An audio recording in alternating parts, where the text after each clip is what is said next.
नमस्कार. पंढरपुरी चव या चॅनलमध्ये तुमचं स्वागत आहे. तर आज आपण मेथीचे पराठे बनवणार आहोत. तर त्यासाठी आपण एक वाटण तयार करून घेणार आहे.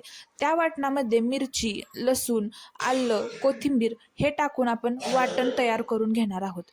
तरी तुम्ही हा चॅनल पहिल्यांदा बघत असाल तर तुम्ही लाईक, शेअर, सबस्क्राईब करा ही नम्र विनंती.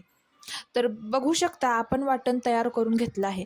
त्यानंतर आपण ते पीठ तयार करण्यासाठी सर्वप्रथम एका भांड्यामध्ये मेथी, त्यानंतर गव्हाचे, ज्वारीचे पीठ टाकून घेणार आहोत. त्या पिठामध्ये बेसनसुद्धा टाकून घेणार आहोत. नंतर त्या पिठामध्ये हळद, मीठ, ओवा, जिरे व तीळ टाकून घेणार आहोत.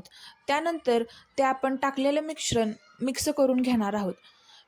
नंतर पीठ आपण छानपैकी पाणी टाकून मळून घेणार आहोत.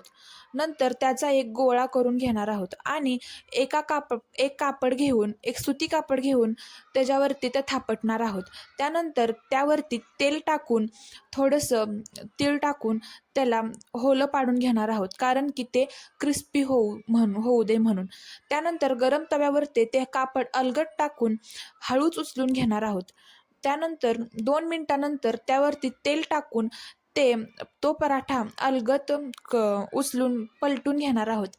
तर अशा प्रकारे आपण सर्व पराठे करून घेणार आहोत.